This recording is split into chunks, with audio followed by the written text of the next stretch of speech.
बिस्मिल्लाहिर्रहमानिर्रहीम।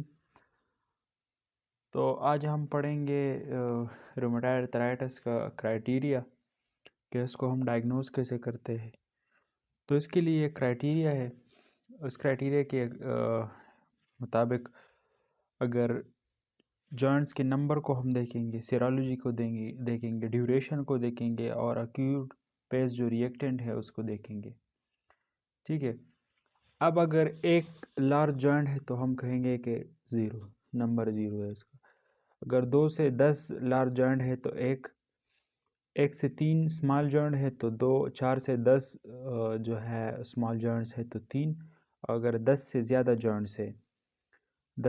जॉइंट्स है और उस मोस्टली जो है वो जॉइंट्स स्मॉल जॉइंट्स है तो वो 5, इसका नंबर 5 हो गया। अब सीरोलॉजी है तो सीरोलॉजी में अगर RF जो फैक्टर है वो और ACPA जो फैक्टर है वो दोनों जो फैक्टर्स है ये निगेटिव होंगे तो हम कहेंगे कि 0। और अगर ये दोनों फैक्टर्स जो है वो लो पॉजिटिव होंगे, इसका जो है वो टाइटर है वो कम होगा तो हम कहेंगे 2। अगर हाई टाइटर है और दोनों पॉजिटिव है तो हम कहेंगे 3। सही है, इसका नंबर 3 हो गया। अगर ड्यूरेशन 6 हफ्तों से कम है तो 0, अगर 6 हफ्तों से ज़्यादा है तो 1। एक्यूट पेज रिएक्टेंट है, अगर नॉर्मल CRP और ESR नॉर्मल है तो 0, अगर ये दोनों एबनॉर्मल है तो 1। अब अगर ये सारे हम जो है नंबर्स को निकालेंगे और इसको जो है वो ऐड करेंगे। अगर 6 से ज़्यादा हो तो हम कहेंगे रुमेटॉइड अर्थराइटिस, अगर 6 से कम हो तो हम कहेंगे कोई दूसरा अर्थराइटिस। ठीक है, ये तो हो गया इसका क्राइटेरिया। अब हम आते हैं इसकी इन्वेस्टिगेशंस की तरफ।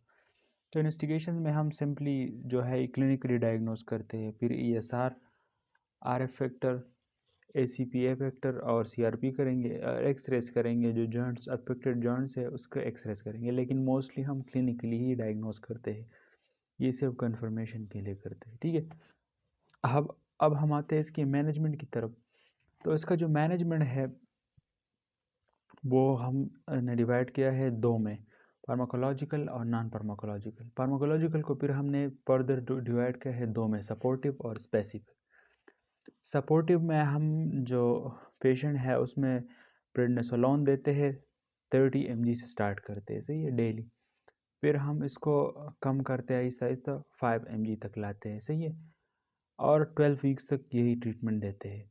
इससे होता क्या है कि जॉइंट की जो इन्फ्लेमेशन है वो डिक्रीज़ होती है और फर्दर जो है वो जॉइंट ख़राब नहीं होता। लेकिन ये हम कम डोजेज़ में देते हैं। कम डोजेज़ इसलिए कि इसका ड्यूरेशन बहुत प्रोलॉन्ग है, 12 वीक्स।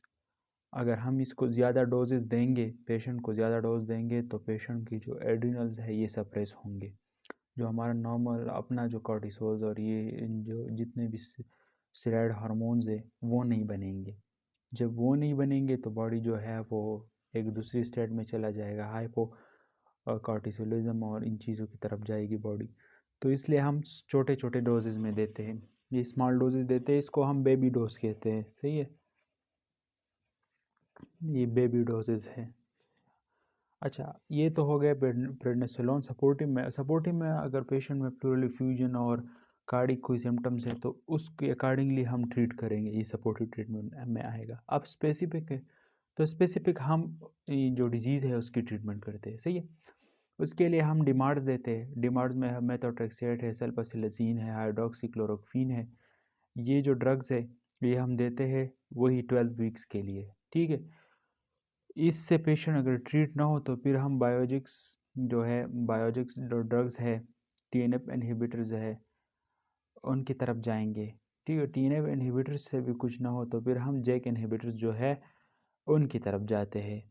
ठीक है, ये इसका जो है स्पेसिफिक ट्रीटमेंट हो गया। अब स्पेसिफिक ट्रीटमेंट के बाद अगर पेशेंट फिर भी उसके जो जॉइंट्स है वो बहुत अफेक्टेड है, बहुत ही ख़राब हो चुके हैं उसके जॉइंट्स, तो फिर हम जाते हैं जॉइंट की साइनोवेक्टोमी की तरफ। पेशेंट की जॉइंट जो है वो नॉन फार्माकोलॉजिकल ट्रीटमेंट, जो सर्जिकल ट्रीटमेंट है वो है साइनोवेक्टोमी। तो जो सबसे इम्पॉर्टेंट है सिनेरियोस के लिए वो है आपका क्राइटेरिया, कि आपको क्राइटेरिया इसके पता हो, और ट्रीटमेंट में आपको बस यही पता हो कि हम पेशेंट में जो है प्रेडनिसोलोन भी कम डोजेस देते हैं, क्योंकि ये इसकी ड्यूरेशन बहुत प्रोलॉन्ग है ट्रीटमेंट की। अगर हम इतने हफ्तों के लिए पेशेंट को देंगे हाई डोजेस, तो पेशेंट का जो अपना सिस्टम है, कार्टिसोल और ये चीज़ें जो बनती है, तो ये सप्रेस होगी। तो उसके लिए हम ये बेबी डोजेस देते हैं। तो उम्मीद है आपको समझ आई होगी। अगर किसी को कोई भी मसला हो तो आप मुझसे पूछ सकते हो। Thank you.